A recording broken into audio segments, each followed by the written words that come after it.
After what I would say was, again, the worst Raw of all time and the debacle of that show, SmackDown Live turned in, I believe, what was a better show than we had last week for SmackDown? Was it the best SmackDown Live of all time? No. Was it the worst SmackDown Live of all time? No. I mean, they still have the reign of terror known as Jinder Mahal to fall back on as the worst SmackDown Lives of all time. I don't think they're going to find anything worse than the Jinder Mahal title reign for those months that he was champion. Tonight wasn't the best show ever. I mean, it was a decent show. It was definitely better than what we got last week. When you have a women's battle royal, they're determining a spot in the women's championship match at TLC as your main event. I'm not a big fan of battle royals outside of the Royal Rumble. So, yeah, that just tells you how my thoughts on the main event. But it was still a pretty decent show. We also had the celebration of 20 years, minus the 7 or 8 years he was in Impact Wrestling, of Jeff Hardy in WWE tonight, which looks to be leading to a feud with a superstar who was in the running for the WWE Championship for, I'd say, majority of the end of the summer and the beginning of fall. So that's definitely something worth watching out for, and I can't wait to see what happens with those two. We had the Usos take on Bar in a pretty decent match. The Big Show nowhere to be found because I guess him and the Bar are just going Splitsville. Who really cares? It was what it was. SmackDown Live again gave you a pretty decent show. It started off with Becky Lynch making her return since a couple days before Survivor Series after Nia Jax broke her face. And Paige sets up a match at TLC when the whole entire women's division from SmackDown Live comes out and does not like what Paige is saying. When you're the hottest thing in this entire industry, any time away is too much time away. Agreed. Now, after I attacked Raw, I bled, I fought, and I won. And I showed up the next night to fight. And I showed up to Survivor Series to fight. But I was stopped, trying to hold me back. Well, not no more, baby girl. Because I'm done watching. The man is putting herself back in the game. Now, at Survivor Series, I had to watch someone else step into my shadow and fight Ronda Rousey, so let's get this out of the way, shall we? Charlotte Flair, get out here! Man, Nia must have hit you harder than I thought. Because you went from quirky to delusional. You're the one copying my old man and still managing to ride my coattails. Yeah, I don't think so. Shut your mouth. Trying to say what I just... And Rhonda, the queen stands out in the crowd, and I'll be at TLC. I was the one born ready. Becky, one last thing, and let's get this straight. I didn't fight for you. I fought for me, and because you couldn't. Even though you cut a promo after being selected as her replacement where you said you fight for Becky at Survivor Series. So yeah, you didn't fight for Becky. Sure, whatever you say. And I'll fight you again. Right now. Ladies, relax. Or are you in jail? Hey, women, you shut your mouth right now. Be quiet. I'm good. Be quiet. Paige getting a little antsy. Side of you, Charlotte. Honestly, I haven't seen this much fire from you since, well, straight fire Becky Lynch over here. And I've not seen any woman on this roster with this degree of desire. Therefore, at TLC, Charlotte, you will get your Women's Smackdown Championship match against Becky Lynch. Oh, but that's not all. That is not all. Because of you guys' history, it will be a tables, ladders, and chairs match.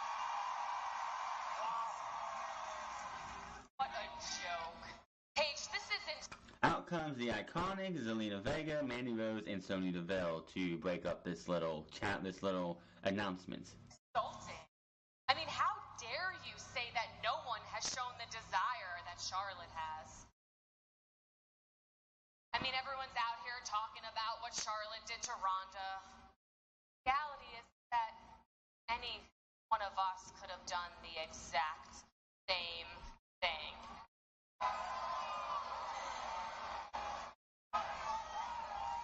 And any one of us serve a title match against Becky. So, Mandy, before I cut anything else off, Mandy, Sonya, the Iconics, and Zelina, what exactly have you done in the last, I don't know, year and a half or 6 months or whatever since you've been on the main roster to warrant a women's championship match against Becky Lynch? Jack shit? I'm gonna go with jack shit. Exactly, jack shit. You just don't give us the time of day. Paige, you left Absolution, and now all you seem to give is opportunities to your old people. I had to go back already to PCB. Can we not mention PCB because that was supposed to be a good starting point for the women's evolution, and it was not. Then out came Carmella, Lana, Asuka, and Naomi, conspicuous by her absence, and this also seems to prove that Nikki Cross is not on the main roster yet. Nikki Cross is nowhere to be found.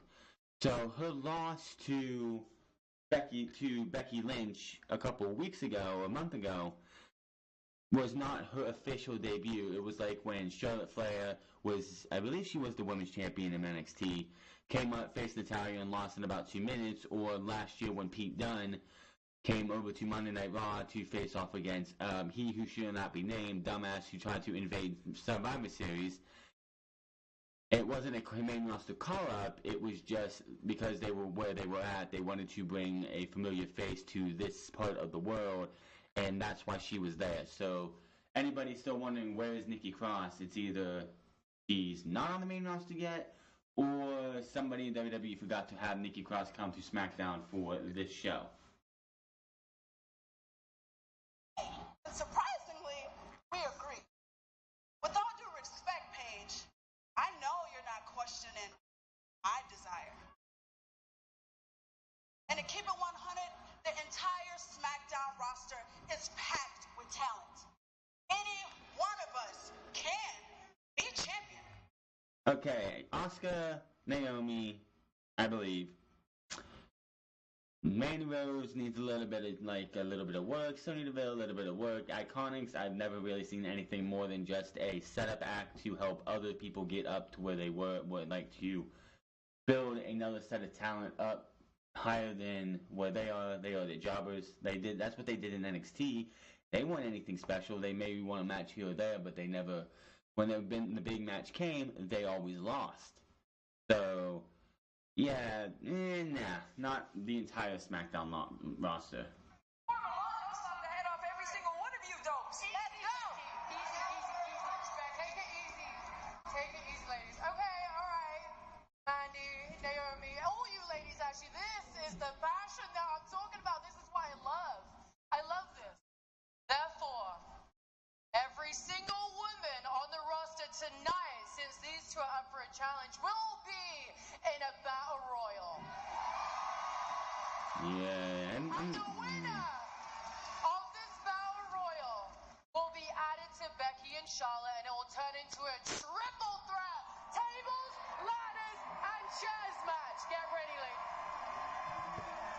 So, and you thought we were out of first time evers, by the way, because there was the first ever Women's Royal Rumble, the first ever Elimination Chamber for the women, the first ever Money in the Bank, of course, was last year. We've already had steel cage matches dating back to, I think, the Attitude Era or Ruthless Aggression Era. But first time ever TLC match for the women is going to be a triple threat match, and they let you know that this is the first time ever at least 3 or 4 times in this night. So I don't know if it is. I have to if anybody knows, like right off the top of their head, or they can fact check it. Is this the first ever TLC for the women? More than likely, yes. Are you excited for it? The biggest thing about why you want this to be a TLC match is because it gives WWE the out to have Becky Lynch lose the championship, but she doesn't get pinned. Becky Lynch should not be getting pinned anytime soon. So that is the only positive. That is one of the big positives coming out of this announcement. Then we had the Bar versus the Usos in a really good match. Again, the Big Show was nowhere to be found because before this match they showed that the Bar and the Big Show had a little bit of an outs, and Big Show knocked out Cesaro.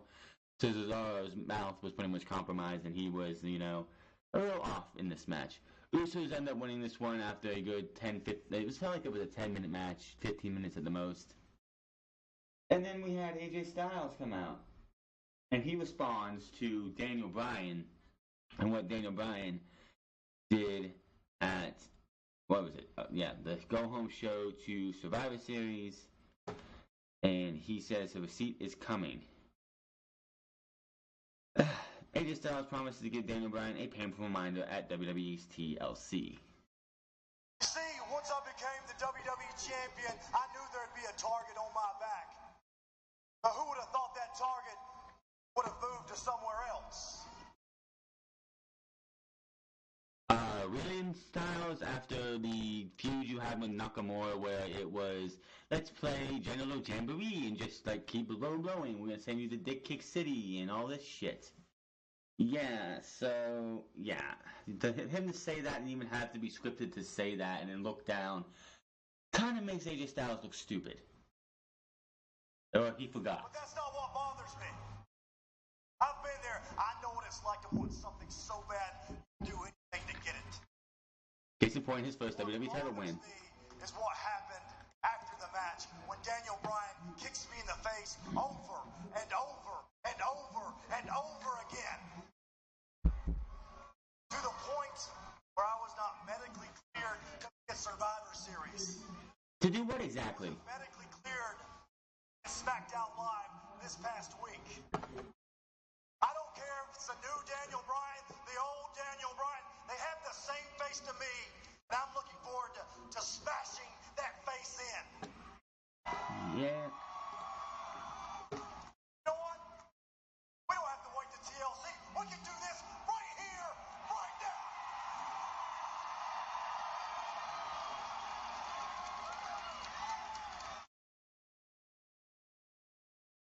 You knew that wasn't going to happen. But here's the thing. Daniel Bryan is not here. And the live events we had this past week, he wasn't there. Sounds like to me someone has been watching Raw and getting ideas how they do things over there. God, I hope not. After last night's abysmal show, yeah, I wouldn't want to watch Monday Night Raw if I was Daniel Bryan. I might get sick. Love that tofu burger. This is Smackdown Live, the house that AJ Styles built. And for 371 days, I never missed a live event. I never missed a pay-per-view. I never missed Smackdown Live. Because I was the champ, and this is where I belong.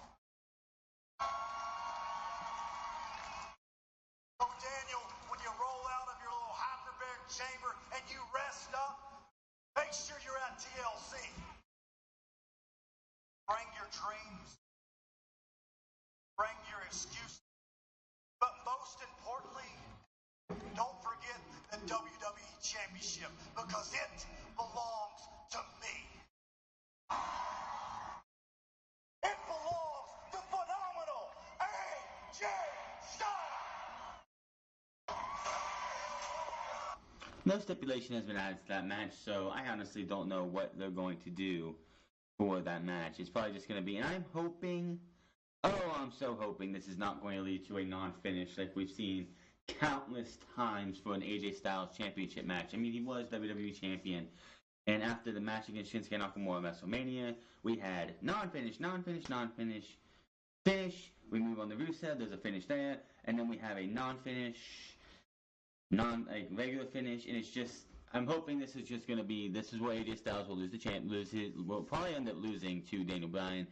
There's word out there that AJ Styles pushed to lose the WWE Championship so he could spend more time at home with his family, because yes, when you are a WWE champion, you go out and you do the more promotions, you do more things for WWE, and he was getting burned out from it, which I can understand. 371 days as WWE champion is probably not easy. Ask CM Punk, ask Hogan back in the day, ask Diesel, who did it for about Kevin Nash, who did it for a year, ask John Cena, who's done it multiple times.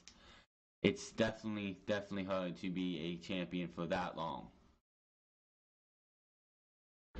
Can't wait to see what these two go on. They did have a good match when he did lose the championship to Daniel Bryan. Hopefully we'll have more when we come in. Then we move on, and all of a sudden Shinsuke Nakamura is coming out, and apparently he's going to have a match against Rusev, or that's what we thought. Nakamura with a knee to the back of Rusev, King Shada to the face, King Shada to the outside, and that was that. Rusev gets buried by Shinsuke Nakamura. Is this going to lead to a United States Championship match at TLC? Who the hell knows? Nakamura won the U.S. Championship back at Extreme Rules, and I think it was Extreme Rules, wherever it was, and really hasn't defended it. Hasn't done anything with it. Everyone's like, oh, he won the U.S. Championship. That's going to be great. We're going to see more of Nakamura, and what has he done with it? Nothing. He has been a ghost on SmackDown Live usually, and he's taken the U.S. Championship with him, and it's just... it's not good. It's not a good look at all. And then we had our Jeff Hardy celebration of 20 years. 20 years of him, they said, being in WWE, minus, of course, when he was fired in 2003 for not refusing to go to rehab. 2000 and didn't come back. I think he was out for, did he come back in 2005 or 2006? One of those 2 years. Then he was there for like 3 or 4 years. He left in 2009, went to Impact Wrestling for 6 years, from 2010 to 2016, when him and his brother came back to WWE. So that's about 7 or 8 years that he was outside of WWE. So it's like 12 or 13 years in WWE, not 20. So whatever WWE wants to expel. But somebody comes and ruins this party. Oh, that's not the right one. Let's try this again.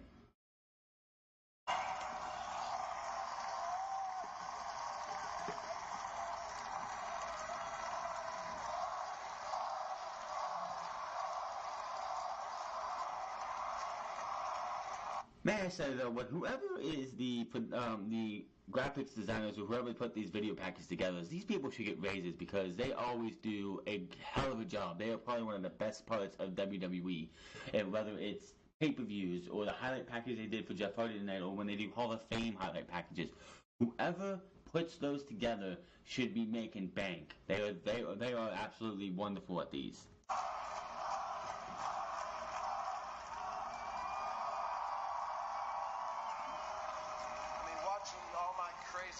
I can't believe I did half of that stuff, man. What's wrong with me? Jeff Hardy, I will have to say this, and it is explained by this individual who ruins this. You probably weren't coherent for half of this stuff that you were seeing on that video package they showed for you, because you were hopped up on drugs, a lot of drugs and other things back in the Attitude Era and Ruthless Aggression Era. That is why he was fired in 2003. Oh my gosh! This business has given me such a creative outlet to express who I am. I mean, my face paint is way better than it was 10 years ago. Drugs, man. Drugs will do that so to you. I can freely be the charismatic enigma here, and that is so cool. And through it all, I've lived the highest of highs and felt the lowest of lows. And no matter what I got myself into over the years, each and every one of you has stuck by my side.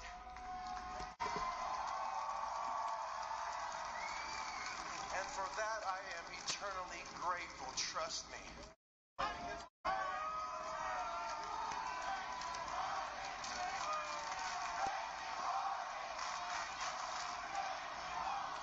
wouldn't be here without my wife, Beth, without my little Hardy girls, Ruby and Nira Quinn. I love y'all so much, and thank y'all so much for making this night possible. Never mentions his brother Matt, which I found kind of weird.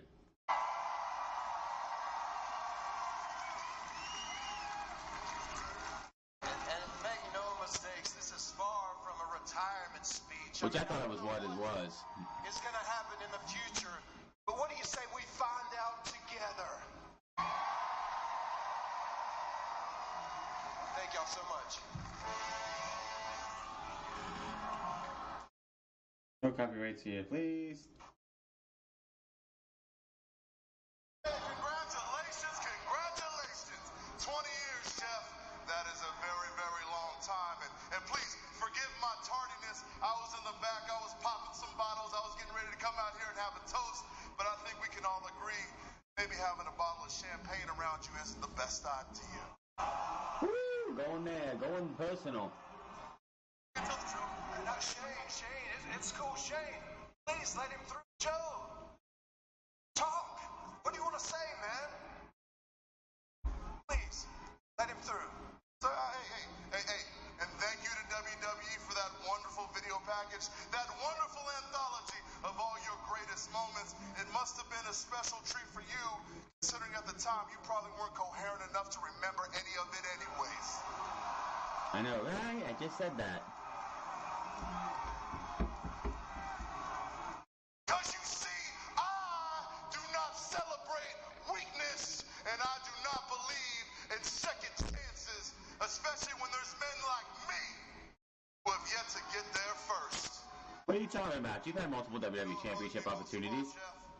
That despite all the mistakes that you have made over and over again in your career, that you allow yourself to stand in that ring and be put up on a pedestal.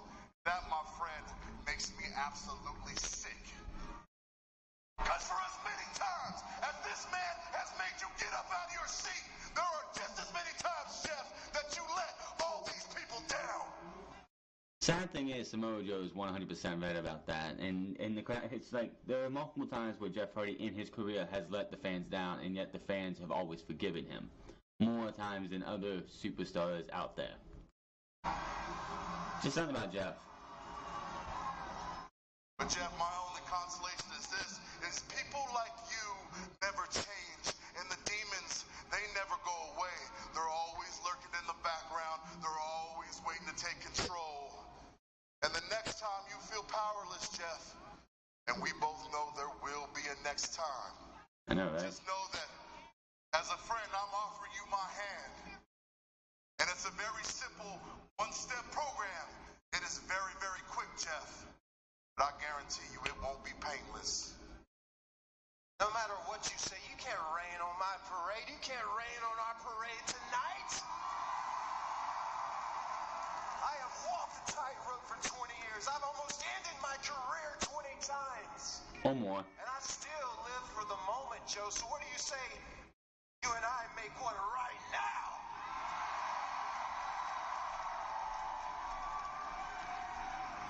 Artie's ready to go. Is Joe going to oblige? It appears that way. Samoa Joe with some fighting. Not tonight. Samoa Joe walks away. That is definitely going to be something we look forward to probably at TLC. Definitely going to be something worth looking forward to. Then we had The Miz versus Kofi Kingston. This match happened because earlier in the night, the New Day were watching back The Miz get embarrassed by two jobbers last week. And The Miz said, I'm going to go talk to my bestie and orchestrate a match between him and Kofi Kingston. Lo and behold, we're on the Miz gets embarrassed as much as we can. Miz ends up losing to Kofi Kingston in a nothing match, pretty much. This match was just, it was there. Then we had Randy Orton come out to explain what happened last week.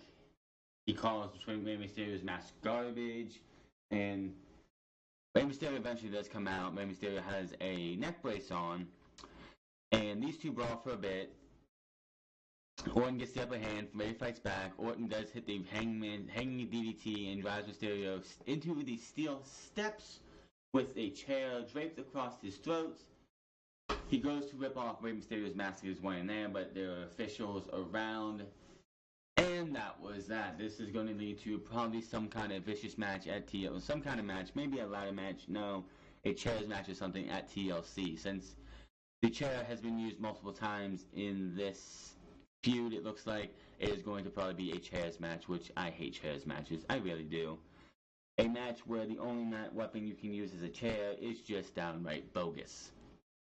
When a Women's Battle Royal winner fate goes on to TLC to make it a triple threat match, the only 4 options that you had for this match to winners, you had Naomi, Asuka, Mandy Rose, and Sonya Deville. I honestly thought this was going to be one of those things where we saw Mandy Rose or Sonya Deville win this Battle Royal to, help fracture their friendship a little bit more, because that's where WWE's going with them. Who really cares about those two? Nobody.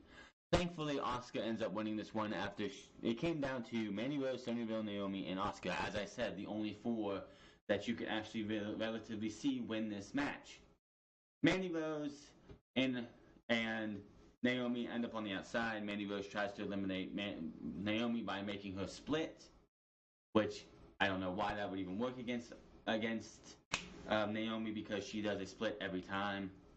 But Naomi sidesteps Mandy Rose. Mandy Rose gets thrown into the steel steps and she falls off. And then, not the steel steps, but the ring post. After she falls off, Sonya Deville comes over and shoves Naomi off, and then down to Asuka and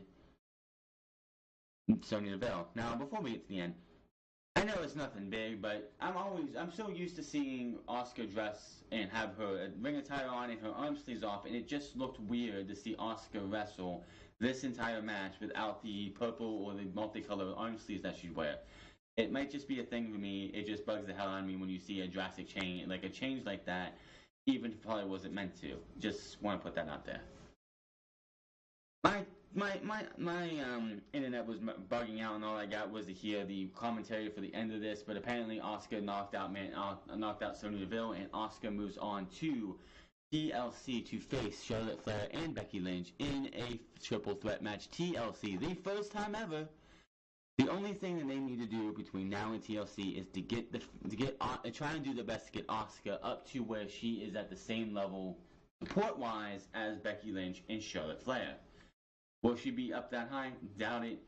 But again, the reason they're doing the TLC match is because it gives WWE an out to get the title off of Becky Lynch without having her to lose by pinfall or submission. Becky should not be losing anyway like that. Thank God thank on Royal Mania or whatever God you think of. Thank the hell that they got something. It was a decent show. It was leagues better than what we saw last night on Monday Night Raw. For sure. Probably, I'm going to just say this is probably one of the better SmackDowns you have in the November-December times that you would find since the brand split. But that is going to be all for your SmackDown Live review. I think this was a decent show. Let me know in the comment section below what you think. Hit that subscribe button, comment down below. Find me on Twitter at TheFrance, and find me on twitch.tv/TheFrance08. I will be here tomorrow afternoon if things work out right, because I'm going to try and catch up with the NXT UK brand, and then tomorrow night with NXT, which was taped from I think it was San Jose, California, before TakeOver War Games, where we're supposed to get Lars Sullivan versus Keith Lee. That should be a brutal match. But until then, my name is TheFrance, and I'm getting out of here. You guys have a good one.